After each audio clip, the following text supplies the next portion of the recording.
This is Smiles TV.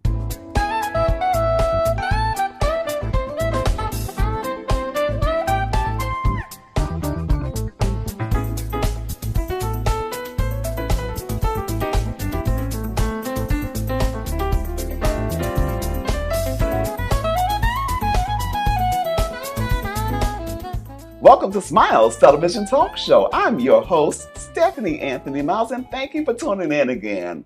I'm delighted to bring to you two individuals who are doing great work in the East St. Louis metropolitan area.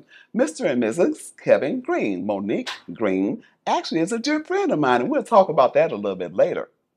But you know what? You may have different views of East St. Louis, Illinois.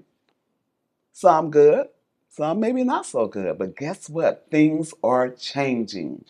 There is building happening in the city of East St. Louis, something that hasn't occurred in quite a long time. We're talking with Kevin and Monique Green, who are going to share with you what they're doing right behind the Jackie Joyner Center. There's some housing being developed, and you don't want to miss this broadcast. Remember, Jesus Christ was born of a virgin. He was crucified and buried, and he rose on the third day. Confess with your mouth that Jesus is Lord. Believe in your heart that God has raised him from the dead, and thou shalt be saved. Stay tuned for more Smiles. There's a new market rate subdivision in East St. Louis called Lansdowne Park. The faith-based nonprofit organization Lansdowne Up took a blighted area and constructed 20 homes, which are ready to be occupied. Meet Mr. and Mrs. Kevin and Monique Green. Kevin is the Director of Administration for Lansdowne Up, and Monique Span Green is a board member and also the Executive Pastor of the Living the Word Church, where David Hawkins is lead pastor. Kevin has a bachelor's degree in industrial design and a wealthy military background, which includes serving as a strategic missile launch officer for the United States Air Force. Monique, a native of East St. Louis, has a bachelor's degree in pre-professional studies and economics and a master's degree in business from Wharton School, University of Pennsylvania. Stay tuned as Kevin and Monique share their ministry goals and a view of the Lansdowne Park subdivision, which is located right behind the Jackie Joyner Kersey Center, near major interstate highways, offers easy access to the Metrolink rail system, minutes away from the historical Gateway Arch, and near the newly projected building of the Illinois State Police District 11 headquarters. Welcome back to Smiles Television Talk Show, and I'm sitting here with Mr. and Mrs. Kevin Green. Monique and Kevin, how are you guys doing? Fantastic. Definitely doing wonderful. Thank you. Thank you so much for taking out your busy schedule to come to Smiles Television Talk Show. I really, really appreciate it. Well, let's start off by giving our audience just a little background about yourselves. Let's start with you, Miss Monique. Well, I grew up in East St. Louis, so I'm homegrown, and we are actually living in my childhood home. So we're back in the city. I call us boots on the ground. I'm actually the executive pastor at Living the Word Church in Collinsville, Illinois, and Living the Word Church had its roots here in East St. Louis. Yes, ma'am. And you know what? You didn't mention, although you did say you grew up in East St. Louis, we graduated together, and it's so good seeing you. Absolutely wonderful seeing you, and we did graduate together. Yes, we did. And we don't have to tell the year, okay? Right, we're not going to tell the year. And Kevin, please tell us a little bit about yourself. It's definitely delighted. Yes, I'm originally a native of New Orleans, and I've lived here now in the greater St. Louis area for over 35 years, living now for the last 12 years in East St. Louis. I had the pleasure of seeing East St. Louis back in the late 70s. Just visited. My best friend in college was a native of East St. Louis, and so I had a chance to come down for a weekend and spend some time in his home. Just fell in love with the city. And I understand you guys met in college, and tell us about your college days and where did you go to school? I'll let you answer that question. Well, we were both at the University of Notre Dame. And again, it was very, very interesting because even at that time, there were a number of students, all from East Side, who were at the University of Notre Dame. And I don't think anyone was there on on athletic scholarships. Everyone was on academic scholarship. That's very good that you noted that, because we are very well known for our athletics. However, a lot of people don't know when we were in school, we had the best chess club in the country, and just our academics were really, really going well at that time as well. Our teachers, we had great teachers. Yes. Yes, we did. Now, let's talk about the Lansdowne Up organization. It's a Yes. nonprofit organization, correct? So Yes. tell us a little bit about the Lansdowne Up organization. Well, we are a nonprofit here in Hmm. East St. Louis. We were established on paper just 3 years ago in 2021. But prior to that, we were the East St. Louis Wrestling Club.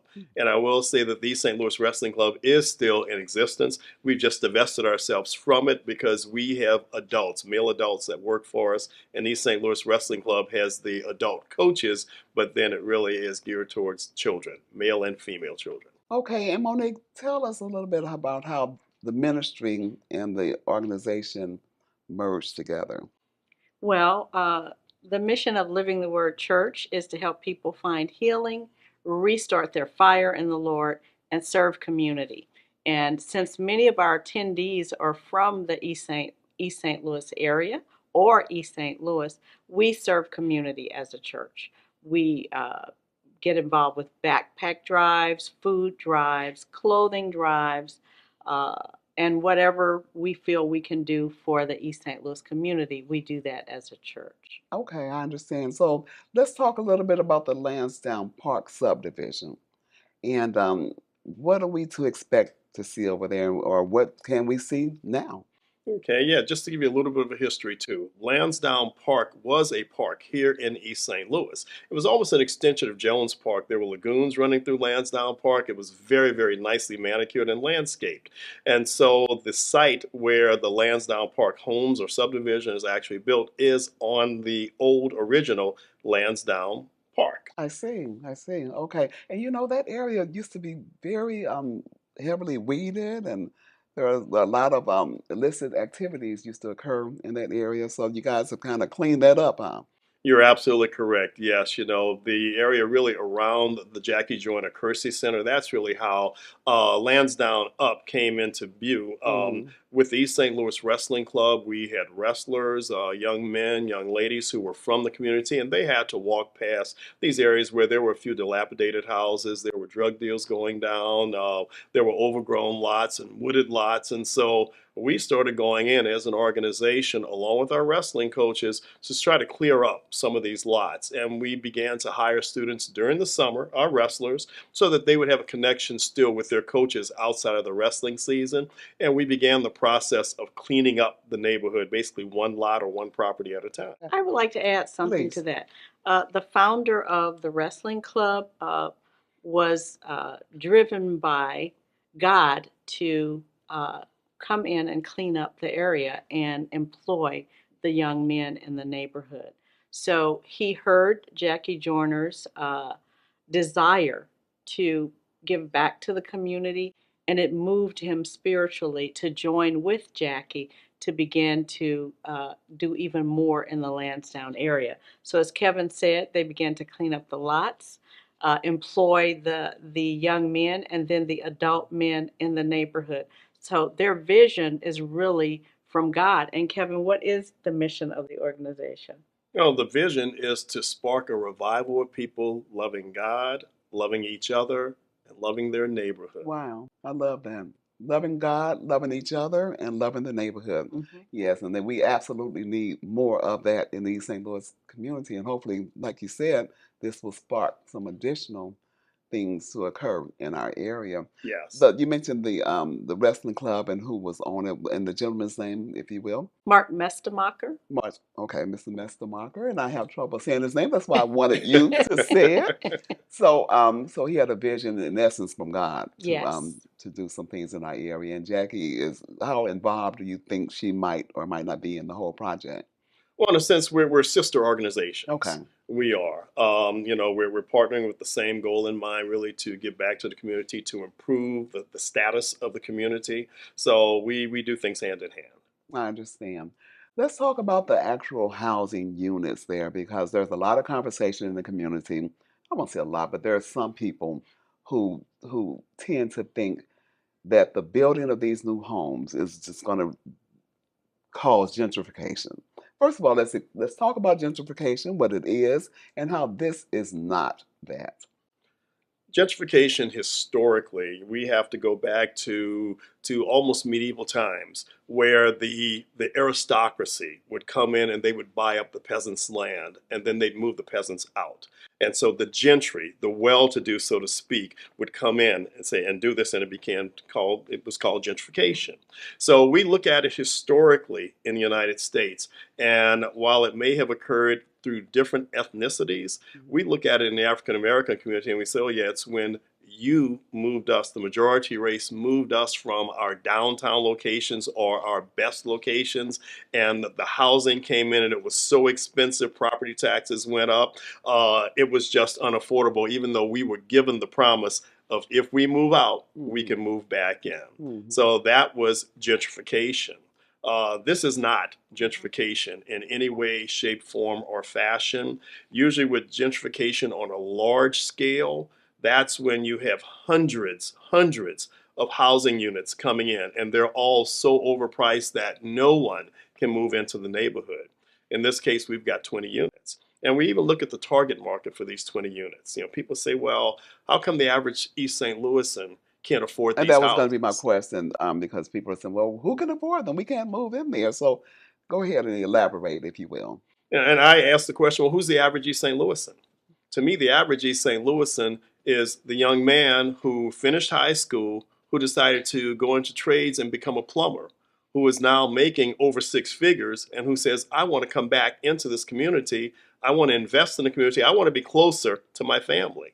To me, the average East St. Louisan is the young lady who went away to college and is doing extremely well now. And she says, I want to come back home. She and her husband want to come back home and invest in the community and be closer to her parents and to her grandparents. So the average East St. Louisan, I think we need to change the definition of what that really looks like. Change the whole narrative. Change the narrative, Right. because what I'm speaking of is what the average East St. Louisan used to be. And the average East St. Louisan now, in the eyes of the greater community, is someone who is below the poverty line. And that's not the narrative of our city. That's what we've become, but it doesn't mean we have to stay there.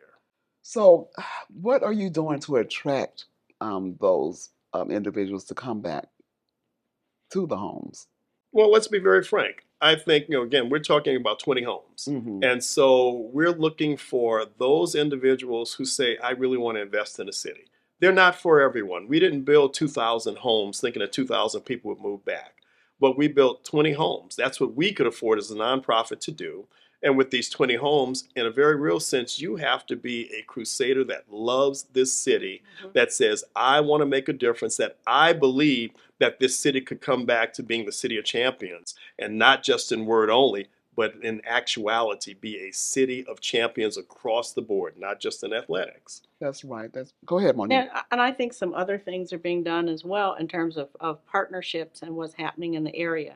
With the Illinois State Police relocating to the area, the various programs at the Jackie Joyner Kersey Center, the various partnerships with the University of Illinois and the JJK Foundation to move this area from being what we call a food desert and making fresh food and vegetables available. It's the collection of all of these collaborations that are making the area more attractive. I would agree with that. And even if you look at where the homes are located, Stephanie, you're just minutes away from the Arch in downtown St. Louis. You're right on Metrolink. You're 3 stops away from Busch Stadium from Metrolink, and you're literally half a mile from Metrolink itself. You are in a location that puts you almost directly on the river from here now. So it saves you the commute time. You are steps away from Jones Park, which is the largest park in the Metro East.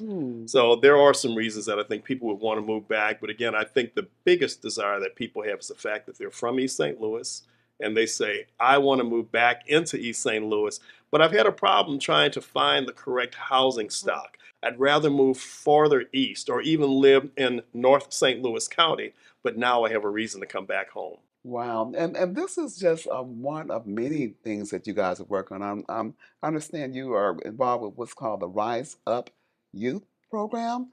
Elaborate on that, if you will. That's correct. And, we are just about to start our Rise Up Youth program. It's an extension to some degree of our wrestling club, where normally the wrestlers are the ones who immediately will want to be part of this program. But we hire 30 young men, ages 14 to 17. In the morning, they work. In the afternoon, they're in class.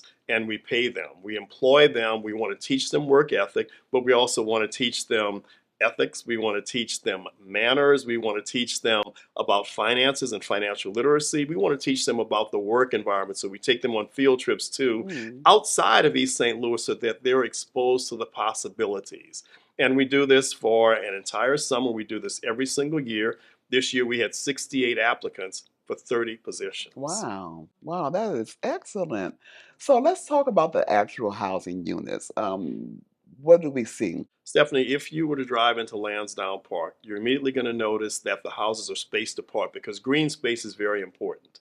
And this is something that, we partnered with the city on, because as development comes into the city, we really want to take advantage of green space, which is what we seem to be missing in many of the inner city environments.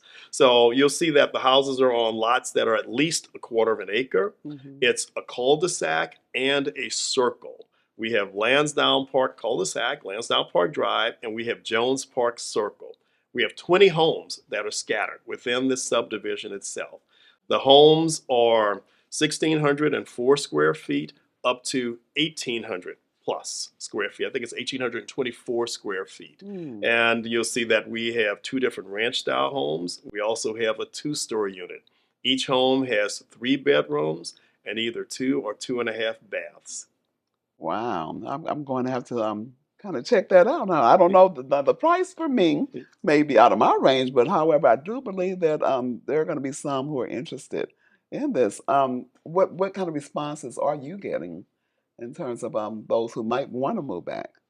Stephanie, we had an open house this past weekend, and it was amazing to be there and see the people who were coming. They were all people who were from East St. Louis, and they were all people, you could tell really by the cars that people were driving, that they were serious and they had the means to be able to buy these homes. And there were several people that showed up on that day that said, I just had to come in and see it. And now that I've seen it, yes, we need to move forward and see about qualifying for one of these homes. Do you have any plans for additional housing? We do. Okay. A little bit further down the road. And our next development will be 16 homes, and they'll be priced under $200,000. We call it the Nectar Avenue development, a historical avenue here in East St. Louis, but it's still within the greater Lansdowne community, which is where Lansdowne Up really finds its footprint.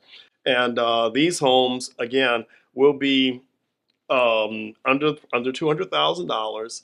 They will be 2 bedroom, 1 bath. They'll come fully furnished. They'll have all the appliances in. And it really is a situation where, as a young person or as a retiree, because we know it's not for a growing family since it's only 2 bedrooms, but as a young person or a retiree, it is absolutely perfect. You literally just bring your clothing and you move in. It's fully furnished. Fully furnished. Yeah. Okay, tell you what, we need to take a quick break, but when we come back, we'll wrap up and continue talking about this great project. Don't go away. We'll be right back with more Smiles. The Smiles Television Talk Show wants to showcase your business, organization, church, and activities. If you have an interest in being a guest on Smiles Television Talk Show, or if you have any show ideas, contact Stephanie Anthony Miles at smilestv777@gmail.com. You may also call 618-741-3770. Tell your friends to subscribe to the Smiles YouTube channel. Let Smiles TV increase your reach. Remember, you look better with smiles. Welcome back to Smiles Television Talk Show. And Monique and Kevin Green, this is an exciting project. This uplifts our city. And I'm just so grateful that you took time to come and share with us. In closing, because we don't have a lot of time, but in closing, give us some lasting words or something that you want to make sure that our viewing audience takes home with them. As a native of East St. Louis, I'm speaking to all of the native East St. Louisans and those that are interested in what's going on in Lansdowne Park. get excited. Come and take a look at Lansdowne Park. And just remember, to start a revival, it requires the first step. The first step has been taken. So join us in the revival of a great city. And I want you to, one more time, tell us about your mission. The mission of Lansdowne is to transform Lansdowne, East St. Louis into a thriving neighborhood, one person, one property at a time. Wow. And the leader, the gentleman who has invested such, evidently has great faith as well. Mark Mestemacher has great faith. I'm glad you said his name. And Kevin, is there anything else that you would like to share? I'd just like to ask all the viewers, please, please, for more information, feel free to go to our website at www.lansdownup.org. Thank you again for coming to Smiles Television Talk Show. And I have a good friend who tells me I must be Jesse Jackson's little sister because I keep hope alive. And I just believe that God is able, and I thank God for you. We also thank God for you. Thank you for tuning in. And go visit the Lansdowne subdivision, the Lansdowne Park subdivision. I think you'll be pretty thrilled at what you see. Remember, only what you do for Christ will last. And Jesus is the Lord. The Lord be magnified. Keep smiling. You look better when you smile. IDEX Media does a lot. From IDEX Photography to IDEX Films. We help create forever memories and forever impressions.